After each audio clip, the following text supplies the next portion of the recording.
everybody. I hope you are refreshed after your coffee break and met some new friends, reconnected with some old friends. My name is Delana May, and I'm the Executive Director of Dark Bali. Dark Bali is a network of organizations across Indonesia, and I just want to tell you, we're so excited that you're here in Indonesia. It's kind of a dream come true for our community.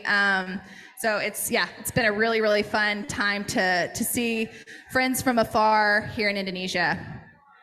So this panel for the next hour, we're going to be talking about partnerships, listening to things from a funder's perspective. And we all know that this partnership is pretty crucial and integral to our work. We need each other. And so we're really excited to bring you some people that have a lot to share. Even preparing for this panel, getting to have some conversations, I'm really excited about some of the things that are going to be shared. So what I'm going to do is introduce our three panelists. There are two here in person, and we also have one live, so you'll see them on the screen. So I'm going to introduce them first, very briefly, and then I'm going to let each of them introduce themselves and share some thoughts. And then at the very end, we're going to try to save some time for some questions. I'm sure there's a lot of questions that you might have from people who have funding expertise. So to get us started, we have at the very end here, Jennifer Oakley. She's program partner for Imago Dei Fund. And then we also have Wanwadan Yinsuk. She goes by Nina. And Nina is Thailand Partnerships Catalyst for the Global Fund for Children. And we also have online Marat Yu. He is the People on the Move lead for Porticus Asia. So we'll start in that same order and have you introduce yourself, and then I'm just going to give you some time to update us or share some thoughts on current challenges or opportunities from your perspective in this space.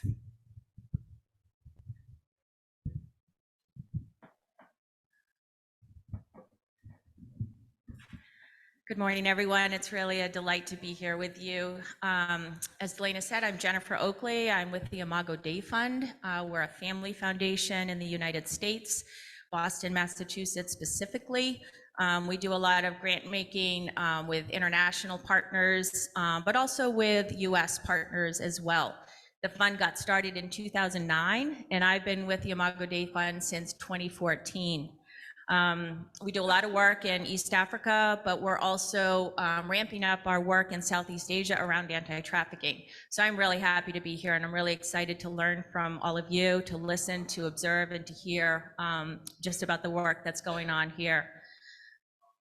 We also do work in Haiti and, like I said, in the United States as well.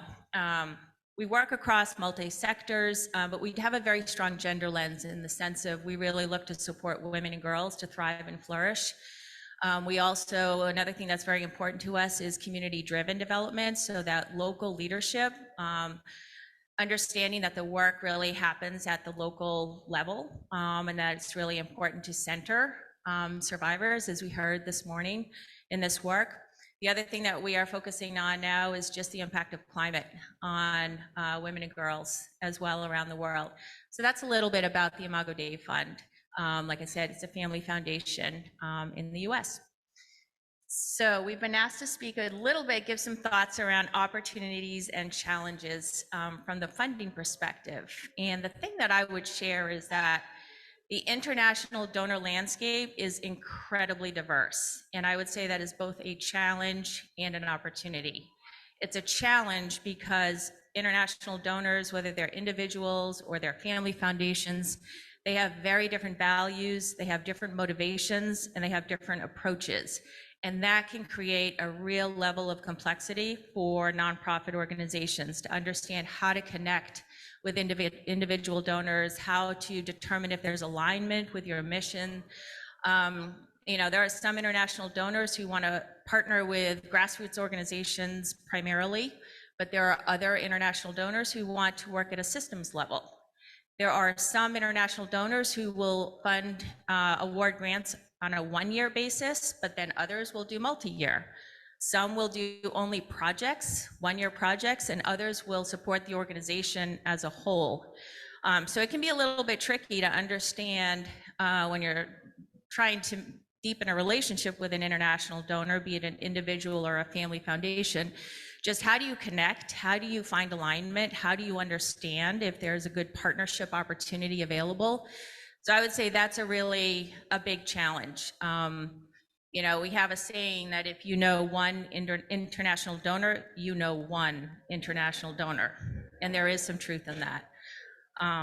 But I would also say that this presents an opportunity as well, because in the sector of anti-trafficking, it is a very complex sector, and so I would say that funding is needed at a systems level, it's needed from a grassroots level, it's needed based on projects that you're working on, and it's also needed to support and strengthen organizations as a whole.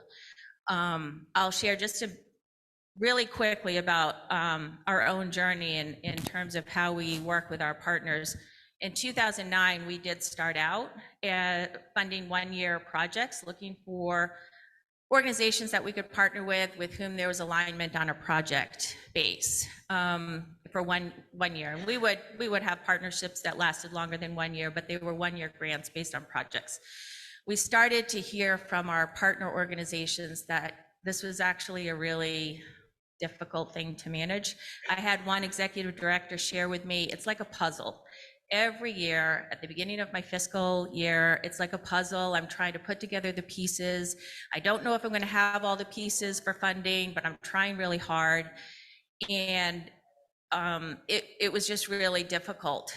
And so the Imago Dei Fund, we started hearing more and more stories that were sharing, with leaders sharing about this challenge that they had. And so probably about 3 or 4 years ago, we pivoted to unrestricted multi-year funding. So all of our grants are now 3-year grants, and all of our grants are unrestricted funding, which means that for leaders who are able to obtain the project-based funding, Imago Dei Fund can come alongside them at the end of that fiscal year and kind of provide the missing gaps with our unrestricted funding, because our unrestricted funding can go toward anything. It can go towards salaries, it can go towards what we say, keeping the lights on, because we firmly believe that you have to have a strong organization in order to have strong work on the ground.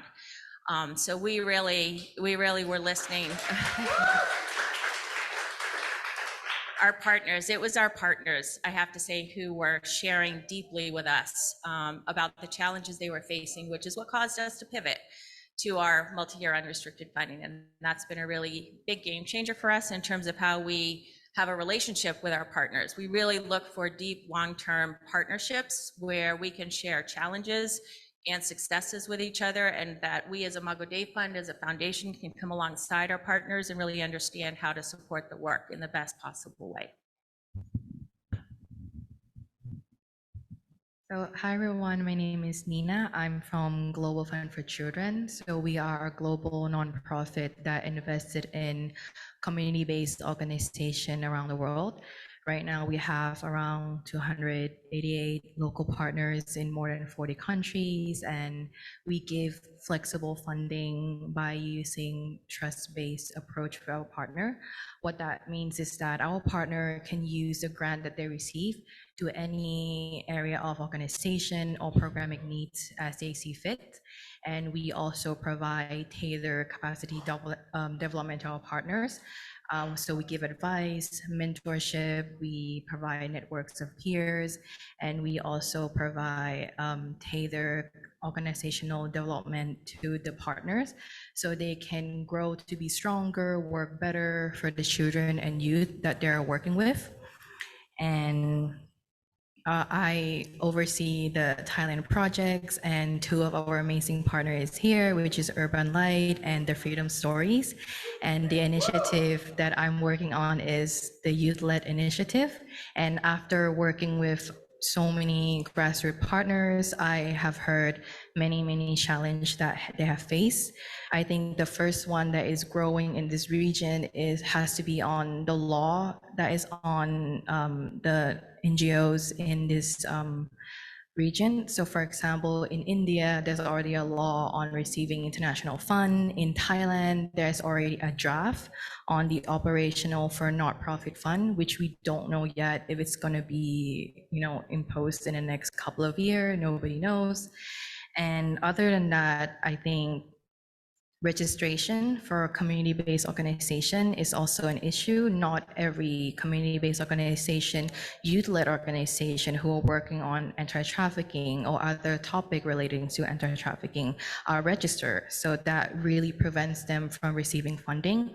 And a lot of the donors kind of put that as their requirement, but we don't, because we know that it's hard to get funding to register as an NGO in your country. And another issues that I saw firsthand and as a second language speaker is language justice. Like a lot of our partners, they don't speak English, you know, they don't have access to proposal in English, they don't know how to write reports in English, so that really limits them from getting funding. And at Global Fund for Children, we are aware of that, and you know, we try our best to translate our proposal, our like report question to our partner, so they can really truly communicate the excellent work that they're doing to, you know, our own donor, our community, and the world to really see and really understand the context that they work. And I think in terms of opportunities, a lot of more donors now are shifting to trust-based philanthropy, and which is a great thing. They're seeing an importance of unrestricted funding. They see how they can really help organizations who work with like different specific target groups, such as, you know, working with male or men or boys who are sexually exploited, and not a lot of funders are looking to fund that. So I feel like unrestricted funding, people are more aware of how it can really help the community and this sector.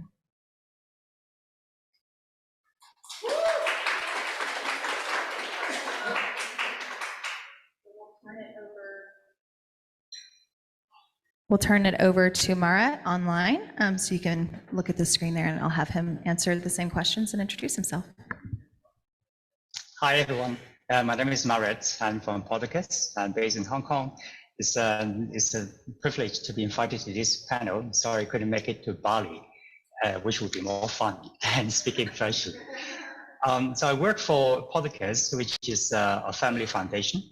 We advise the family on their philanthropic endeavors, which are basically in 4 sectors, including education, climate, faith, and people on the move.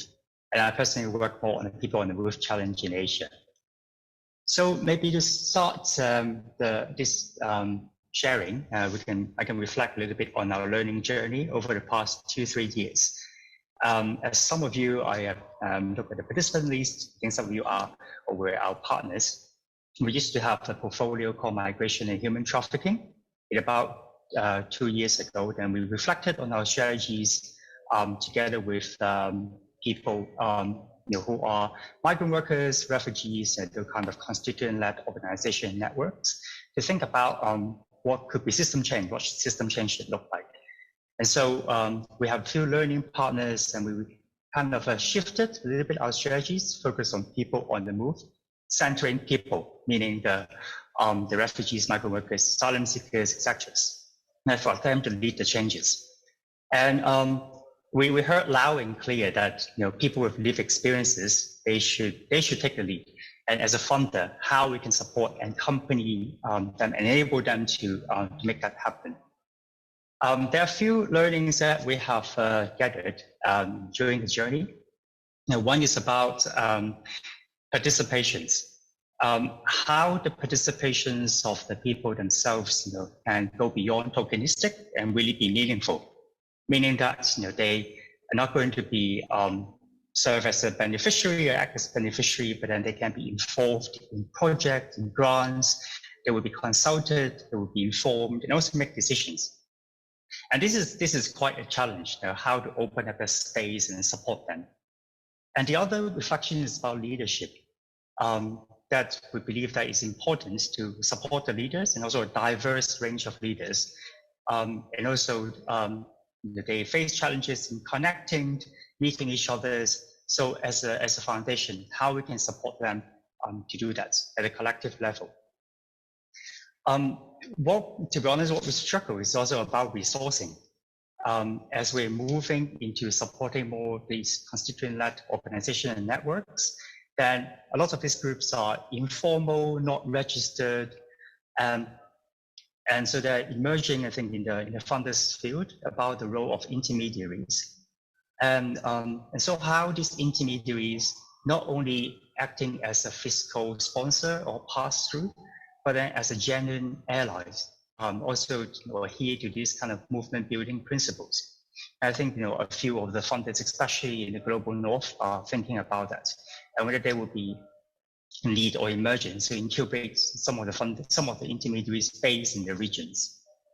And also, what are the supports that we can give or funders can give that go beyond grant making? Is not only, of course, financial resources are absolutely important, but then non-financial supports are essential as well. Like, for example, again, on this kind of connection, sharing intelligence, gathering, and also increasingly about well-being. And I really like what the feminist funders have shared with us is about resourcing resilience. So how to work on this well-being, collective care, and support the sector as a whole. We also reflected, I think what Nina just mentioned, the increasing challenge of the shrinking civil society space. And so this really requires different donors to work together, to reflect on that, so also to support some of the more infrastructure, and not only about projects, but then about, for example, data security, about well-being again, and also thinking about the laws and regulations and how to navigate together with partners on that. And my reflection is that a lot of these issues, or at least a lot of the funders, are working in silos, including us. Even within Porticus, we have different sectors, and we don't necessarily talk to our colleagues working on climate or working on education.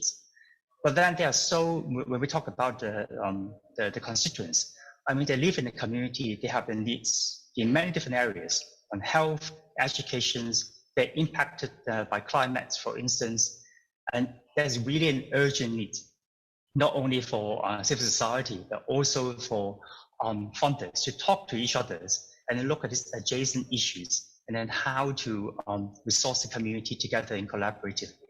And I find it actually very challenging to collaborate or harmonize funders' practices than the practices of NGOs. This is something that we need to work more on, having more funders discussions, and not only among funders ourselves, but also together with NGO partners and the people concerned. So I would just stop my sharing now and then looking forward to the conversations. Thanks.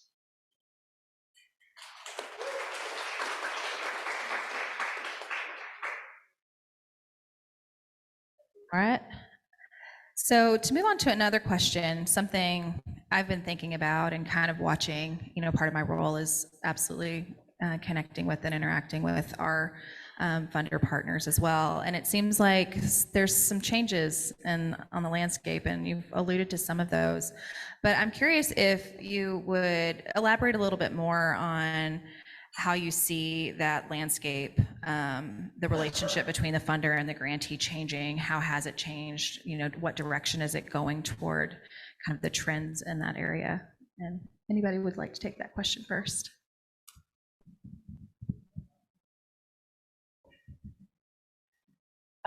Let's see, some ways the landscape has changed in terms of funder and nonprofit partnerships. I would like to hope that there is more equity, at least that we're trending in that direction. There's this elephant in the room of this power dynamic, which, there's this unfortunate sense that those who are on the funding side somehow, some way have more power than those on the nonprofit side, and that just should not be true. It's that funders, those on the funding side, need those on the nonprofit side equally. Those on the nonprofit side, you have the expertise, you have the knowledge, you have the wisdom, you're doing the work. And so at the Imago Dei Fund, we spend a lot of time looking for ways to escort that power dynamic elephant out the door whenever we're interacting with our grantee partners. I would also hope that there is a trend As we just heard, that there is a trend in the direction of more trust-based philanthropy, which is the unrestricted funding. It's multi-year funding. It's streamlined reporting, making reporting easier, making applications easier. I know one thing that we have done is we put the burden on us for diligence, because we were receiving a lot of applications, very, very long, complex applications that we were only able to read a portion of, and that just didn't feel right to us. So we put the burden on us to do the diligence up front, so that by the time we actually invite a potential partner to submit an application, there's a 99% chance we're going to make the grant, and it's just a matter of what that number is. We don't want people to waste their time. Your time is far too valuable, far too precious doing the work on the ground to be spending time writing applications that people might not read, or completing reports that people don't read every single word. And we were really committed to showing up as a better partner. Those are a couple thoughts. Oh, I was going to say the same thing. So just adding that GFC, we're very big on shifting power back to the partners, but we also are starting to shift power back to the communities that our partners are working with, to the youth that you're working with. We're empowering our partner to really listen to what the community needs, the youth really need, what project, what is the root cause to solving the problem in their community, instead of what the donors want, instead of what the donor think is best for that community. We want to hear from the local leaders. We want to hear from the youth who experience the problem firsthand. What are they saying? What project will be best? And we are seeing more and more of that in the funding chat. So I'm hoping in the future there will be more funder who consider this. That is very important to hear from people who experience the problem firsthand.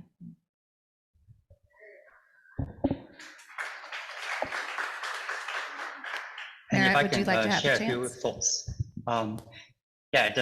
First of all, I think at the micro level, take reporting as an example.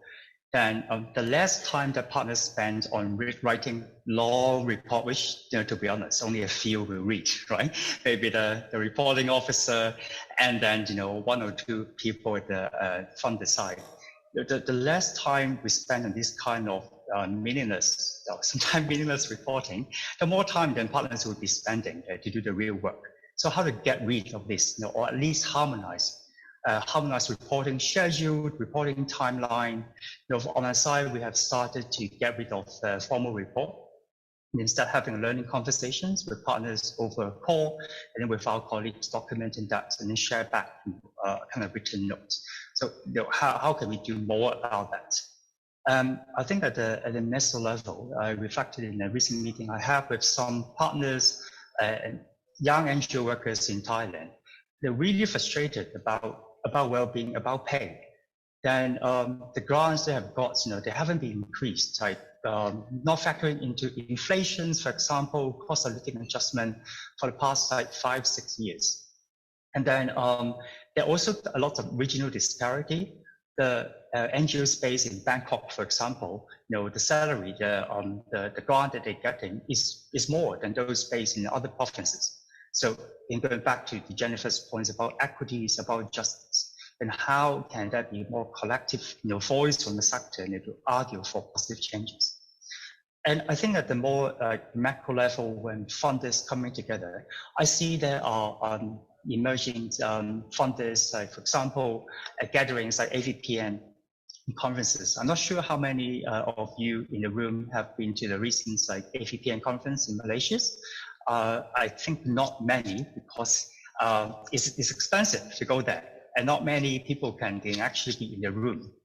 And so when there are funders conversation dialogue happening there, how there can be voices from especially the grassroots to be in the same room having dialogue with funders, and how can funders who have a stake in this kind of conferences or space open up more to NGO partners in grassroots. I think again this is something that we can reflect together.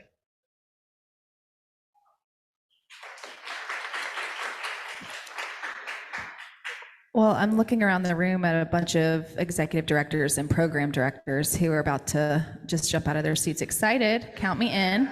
It's very refreshing to hear that as somebody that's written a lot of reports some that I'm pretty sure never got read. I really appreciate hearing just the thoughtfulness and the move, I think, in the right direction. So I want to open it up to your questions. You have these three experts here to talk about their perspectives. So we're going to have our local team run mics around the room. If you have a question, raise your hand, but please direct it to a specific person, either Marit or Jennifer or Nina, and we will take your questions until time's up. I know there's probably going to be more than we have time for.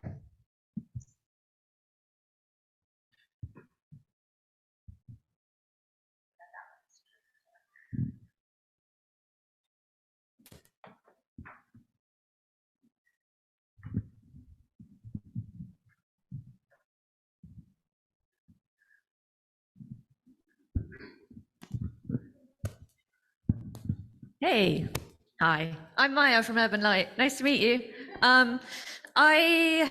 First of all, thank you. That was amazing. Already know Nina, she's already wonderful. And also great to hear what you've been up to, Jennifer, with moving to unrestricted funding. I have two questions, I guess. Actually, I have a few, but I'll try and keep it to two. One is like when we're talking about alignment, on my side, I have my idea of what alignment looks like. Does it serve our mission as Urban Light, right? And who designs that mission? For us, it's about participation. We're not currently at a place where we have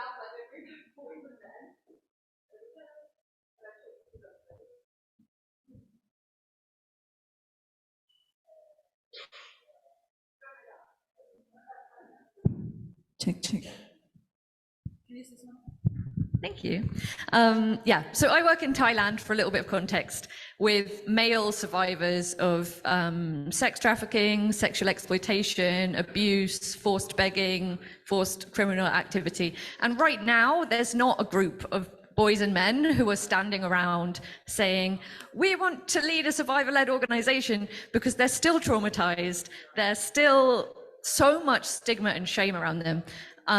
But so for our organization, those people are the ones that we go to when we're looking at who is driving our mission, right? Like we're putting those people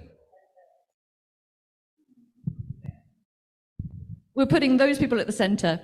On the funder side, when we're looking at does our project align with what the donor wants, who are we aligning with? Like who gets to make that decision on what the donor is aligned with and why?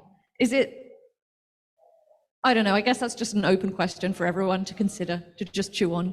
And then the other question is, like, I think it's so cool that we are moving towards like unrestricted funding, because I have spent years and years, like, I guess I'm a slow learner, like bending over backwards to try and do this project so I can pay for that project, and try and do a research project so I can pay for salaries. And then eventually I was like, I've been bending over so much, my back is literally going to break.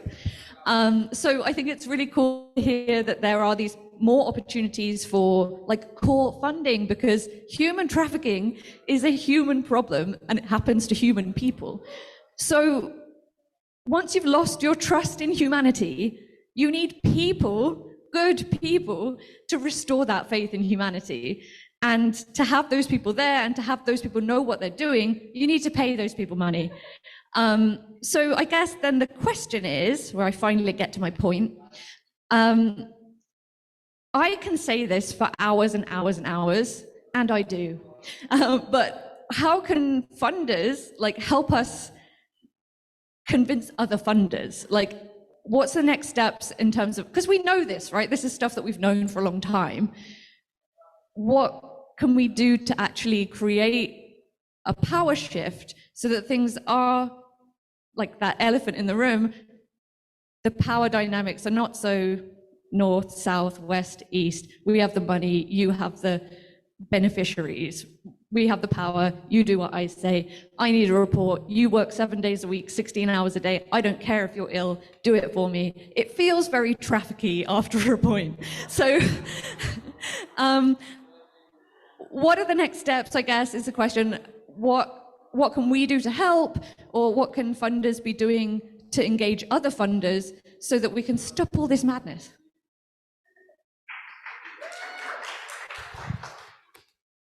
I really appreciate your question. There's one thing that I could encourage everybody, every leader, executive, director, leader in this room, do not follow the money. If you follow the money, it is the quickest path to mission drift for why you originally started your work. I have a good fundraising friend of mine. She's an expert in her field, and she has constantly encouraged those people that she works with that you're not looking for somebody to fund your budget. You're looking for a partner to fulfill your mission. And if you have that mindset in terms of when you're talking with a funder, be it an individual or a family foundation or institutional funding, corporate funding, it's really important to know, are you looking for alignment based on a project? Because that will be a different conversation than if it's a funder like the Imago Dei Fund who are looking to fund the organization as a whole. That's a different conversation. So it's knowing who your audience is, knowing very clearly who you're talking with and where the potential alignment is. And at the end of the day, if there's not alignment, walk away.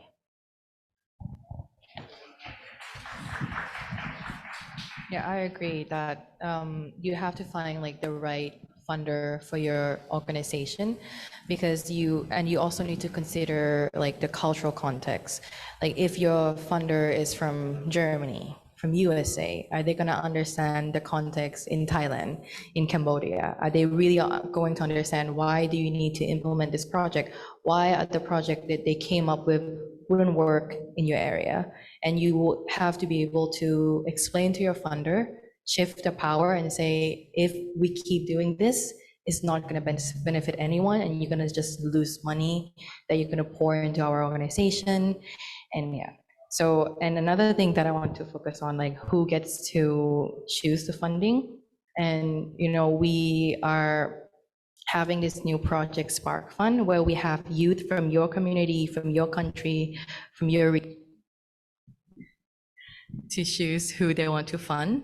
And I feel like a lot of donors were hoping to, you know, influence them and to learn with them to be able to do the same thing, to have the youth from the community choose the organization they want to fund, to choose the grant making process, to choose how much they want to fund. And I feel like that's very important because youth would know of like local organization that we as a funder might not even ever heard of.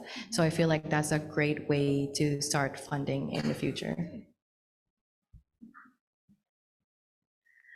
Merritt, did you want to add anything to that? Yeah, maybe just a couple. First, a great shout out to the Spark Fund. We also partner with the Global Fund for Children on that. I think that's an emerging field on participatory grant making, like where the people are going to make decisions, including how funding or resources should be distributed. And it has always been quite Western driven. My experiences tell me that I hope there will be more initiatives like this in Asia. I think resourcing is a political conversations with funders. It's not just about getting a proposal through, but it's challenging power. And I think challenging power requires number. Like the more people coming together to demand for change, the higher likelihood of success. Because I think at times it could be individual NGOs that are going to have a discussions with the funder. And then, it's so easy for a funder to say no, but then funders also need to give out money. It's a thing that funders have to do. And so, how the different civil society partners are coming together to demand for some fundamental changes, and to go over some of our own boundaries to do it together. And Jennifer mentioned that it's really a very diverse group, like in the funders landscape, from venture, philanthropy, blended finance, like more and more about ESGs, like to unrestricted funding. I think knowing the audience is really important. And I just don't know whether there are sufficient landscape analysis about that. Maybe a few funders can come together to look into that and then do it together with the CSO, to navigate this system together. I think we had a question right here as well. We can get a mic this direction to the gentleman in blue.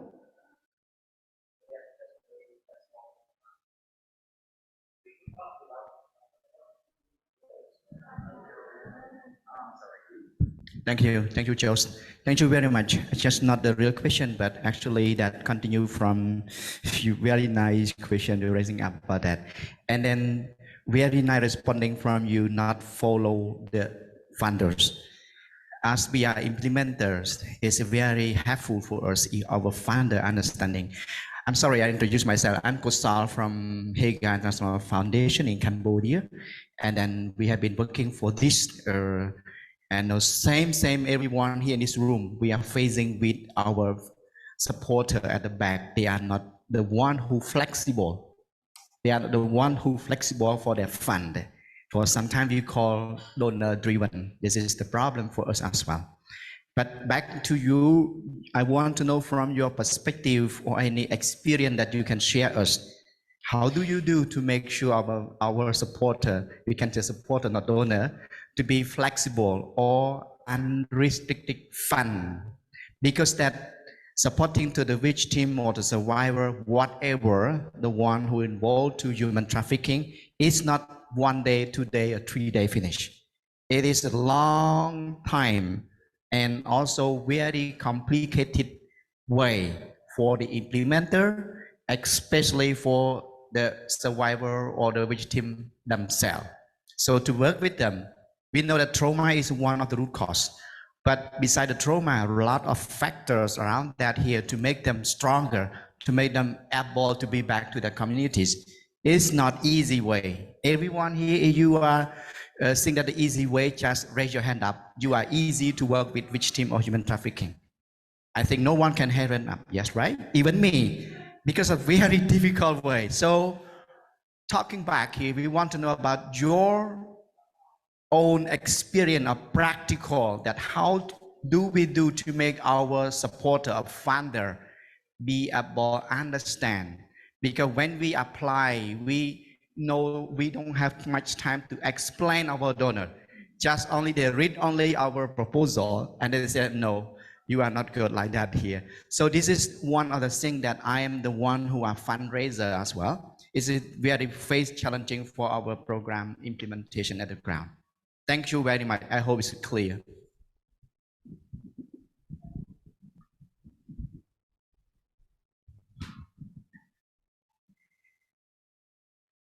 Thank you for your question. I think I would say I acknowledge that on the funding side, there is a level of impatience about scale, about impact. You may hear, what's your pathway to scale? What's your impact? How quickly are you going to do it?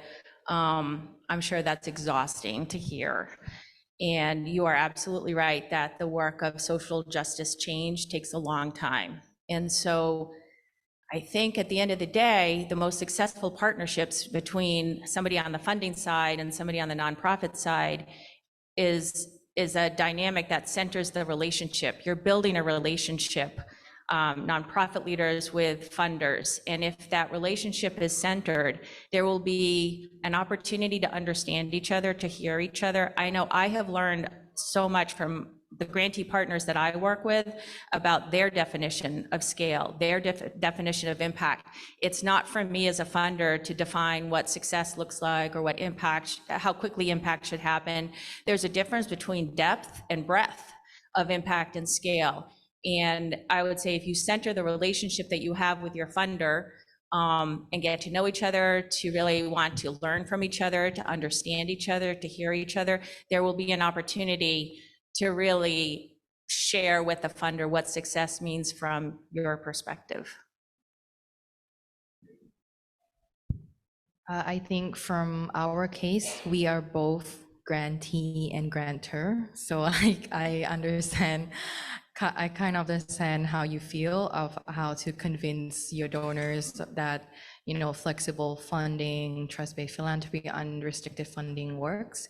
And I think that started from like the project that you're doing, what kind of sustainable result you're trying to make. Because at the end of the day, when we fund someone, we wanted to see real impact in that community, no matter how big or small that is. But we wanted to see people's lives better. We wanted to hear from your proposal, how can this project, how will you use the money that we're giving you, how will you use our relationship, our network to really help people and youth and children and survivor in your community.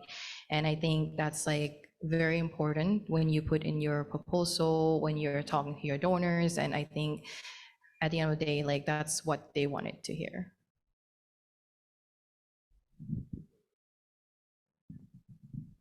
Yes, Ibu Lin. Hi, I'm really encouraged by what I'm hearing about the shift in power.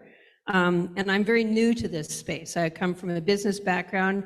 I was always on the giving side. So this is the first time in my life I've been in the side where I'm now looking for people that might be interested in funding the work that I'm about to do. But it's a whole different space to me. How does someone, when they're starting out, find these organizations like yours? Is there a registry of founders, of funders? Is there a registry of donors that says this is who we are and this is a space that we're interested in? How do you begin to find people that are like-minded that we may be able to align with? Did you want to direct that to somebody specific? Just open it for anybody. I'll just open it for anyone, yeah. Okay. Merritt, did you want to take the question? Yeah, sure. I think not only you have this challenge, I also have this challenge, like who are funding what.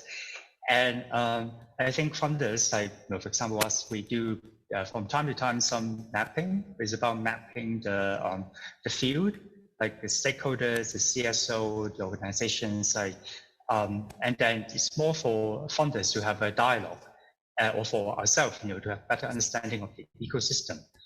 I think there's really a lack of the other way around.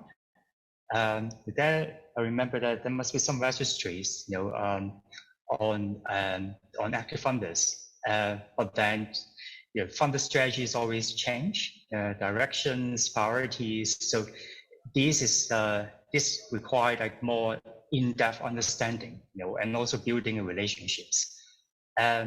My suggestion is to, for example, look at all these kind of conferences, like who are speaking, all these major organizations who are receiving funding, where are they receiving funding, and who are they, and then what kind of projects that they are getting from whom. But then again, these are like basic informations, but how to dig deeper into having conversations that require some more relationship building and outreach. So I have a question for Jennifer. I appreciate what you said about the unrestricted funding and that you're doing a lot of the pre-work so that the organization doesn't have to dance so much. And one of my challenges is how do people show up on your radar in the first place? Because some of us are very small organizations, have two part-time staff, and we've got a website and all of that, but getting in front or getting an audience, I'm curious how you find the people that you're going to fund. Do I have to send you, hey, look at me, or do you look and find people out there? Yeah, thanks for that question. We too have asked ourselves, how do we find those really small grassroots organizations? And it's hard for us as well. So we always look forward to meeting folks like yourself. Definitely conferences and gatherings are an opportunity for us to meet each other. The other thing that we've been starting to do is looking for grassroots organizations that have come together and are working collectively.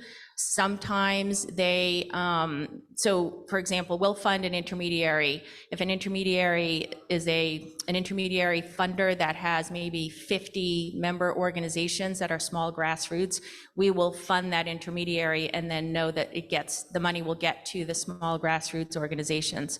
So we're looking more and more for networks and for collective collaborations, I would say.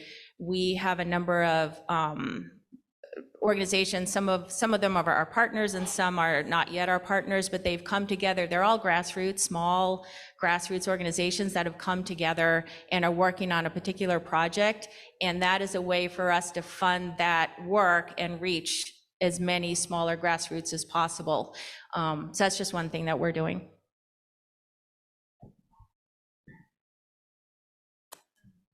Lisa?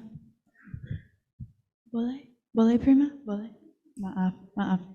Okay, so I have two questions. The first one's for Mara. You talked about inequality of like pay scale, kind of across Thailand. I think we see it probably in Indonesia too, where certain orgs are only paying like minimum wage, but it's not a living wage for their workers.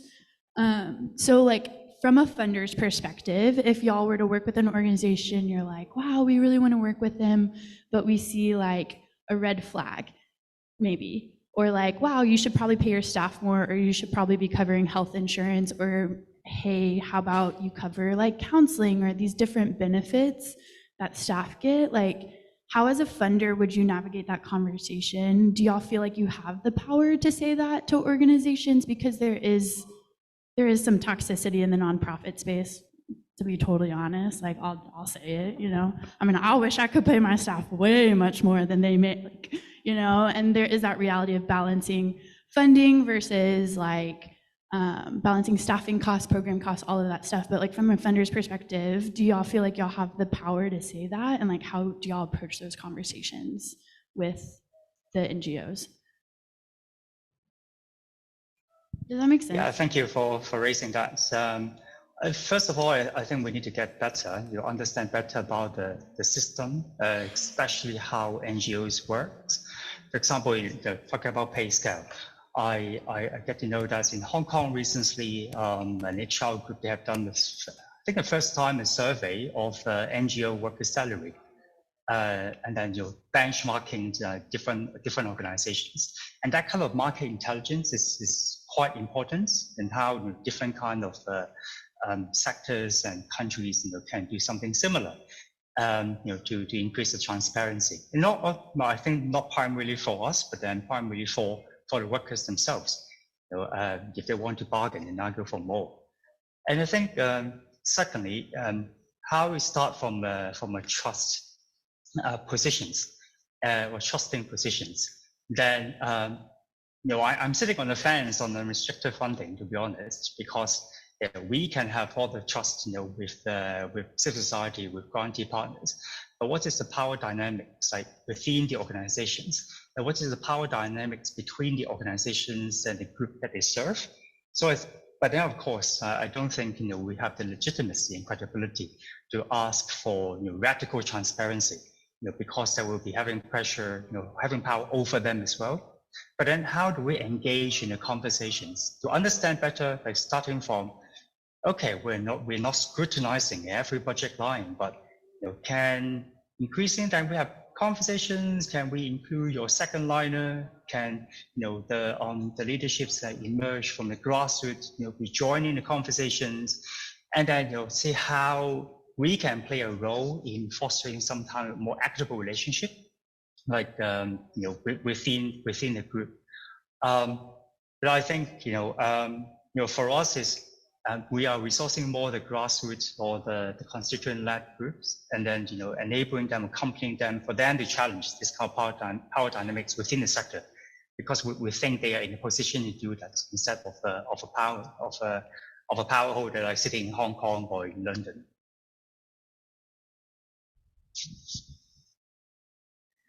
We have about 10 more minutes, so we can take a couple more questions. There's lots of hands, so. Hi, thank you so much everyone for joining. Thank you to our speakers.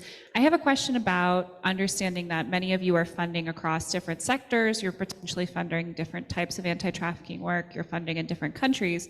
For us that are working on the ground, what's the best way for us to provide you with the context that you need to understand the issue without overwhelming you with the details that are potentially too much to process?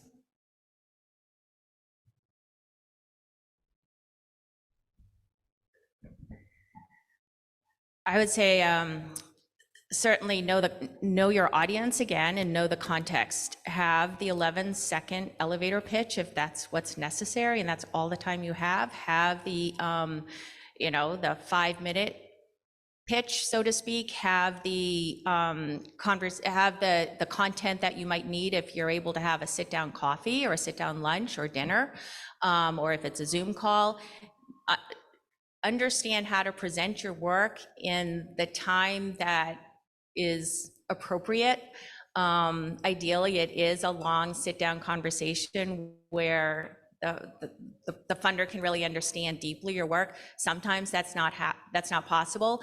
And I would say that, from my own perspective, there have been opportunities where I will have the pleasure of meeting somebody and only have time for that 11-second conversation, but that sparks something in my mind in terms of alignment that I'll remember, that there will be an opportunity later to have a longer conversation, a coffee. There may be an opportunity for a Zoom call, then that will be more of a spark that I will then start doing some research on my own, and the relationship will just evolve. And so I would encourage you to take the long view in terms of establishing that relationship, and it could happen in just a nanosecond that develops over time, or it could start out as a longer conversation right from the beginning. But to just see it as a development of a relationship that could take one day, could take 1 week, could take 2 months, could take a year, unfortunately. Our board meets 4 times a year, and so those are the opportunities that I have to recommend organizations to the board. So sometimes the relationships that I have with potential grantee partners happens quickly, and sometimes it takes a little bit longer. So just taking the long view.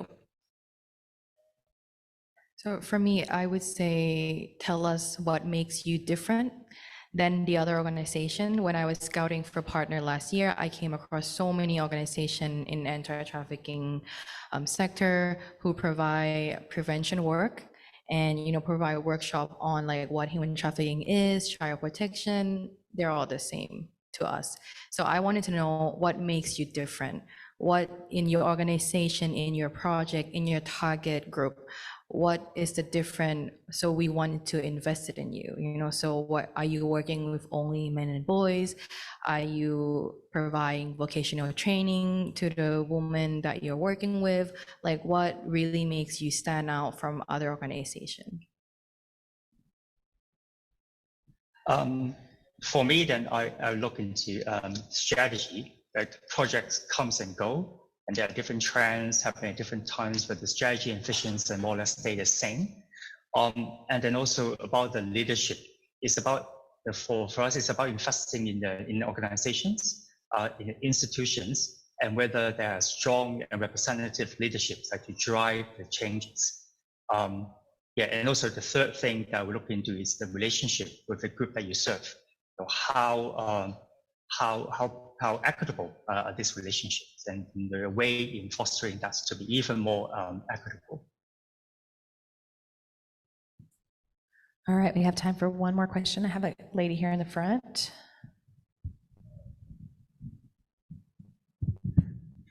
Sorry, আমি বাংলাতেই বলছি। আমি request করব সম্প্রীতিকে যাতে ওটাকে translate করে দেয়।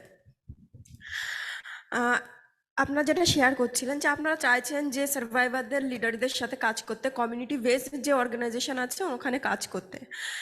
তো আমার কাছে একটা প্রশ্ন আছে, সেটা হচ্ছে যে আপনারা এখন যে সংস্থাগুলোর সাথে কাজ করছেন, আপনাদের মধ্যে কতটা জানা আছে যে সেই সার্ভাইভার এবং সেই সংস্থার মধ্যে কতটা কানেক্টিং আছে, কতটা তারা একসাথে মিলে কাজ করতে পারছে, এবং আপনারা যে ফান্ড করছেন সেখানে আপনাদের কাছে কতটা ইনফরমেশন আছে যে সেই সার্ভাইভারটা কতটা সাপোর্ট পাচ্ছে, এবং যাদের জন্য আপনারা এই ফান্ডটা করছেন, এই খরচটা করছেন, তাদের সাথে আপনাদের কতটা যোগাযোগ আছে, তারা তাদের সাথে কিভাবে যোগাযোগ করছেন এবং আদৌ সেটা করছেন কিনা, যদি আগামীতে করতে চান তাহলে সেটা আপনারা কিভাবে করতে চাইছেন, সেটা লিডার গ্রুপদের সাথে যোগাযোগ করে, আর যদি চান যে লিডার কালেকটিভের সাথে যোগাযোগ করে তাদেরকে সাপোর্ট করবেন, তাহলে সেটা কিভাবে করবেন? Nasima said that you talked about working with community-based organizations and also working with survivors. So her question is, how are you evaluating what is the dynamic between the community-based organization and the survivor?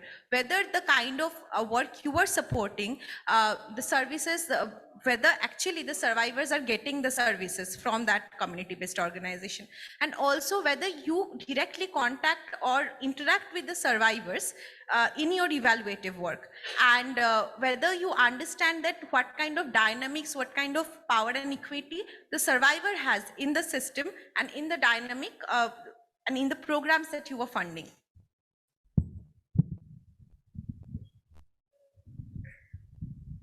I think for us, when we say we fund community-based organization, when we say community, for example, if you're a survivor-led organization and your leaders are from survivor, that justify as like community for us, because you're actually from the community, the target group that you're working from, and that's what we focus on.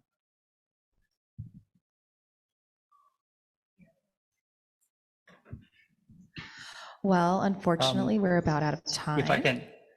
Oh, go ahead, Mario. Yeah, very quickly. For us, we involve well, not exactly survivors, but refugees and migrant workers in our program development. So, for instance, when we developed programs of migrant workers in Asia and MENA, we invited the domestic workers, also agricultural workers, to join us together with the CBOs and NGOs in designing the strategies. I mean, it's challenging because they're not, for example, in Asia, it's easier to engage with domestic workers and very, very difficult to reach out to agricultural workers. But we're trying different ways, so thinking about compensating them equitably, so to compensate their time and also acknowledge that the trauma they may face, when joining this kind of a dialogue and provide the necessary support. And maybe also a pitch, about survivors. I know that the Survivor Alliance is going to have the World Congress next year. I think that would be a wonderful opportunity, right, to work with survivors, because this Congress is led by the survivors themselves in designing on survivors' voice in different areas, including grant giving, communications, reporting, etc. So I'm sure that I'm going to join, and I would share this information and see how more people can be joining this conversation. Well, will you all join me in thanking our panelists for their time and their insight, and we will move on to the next session.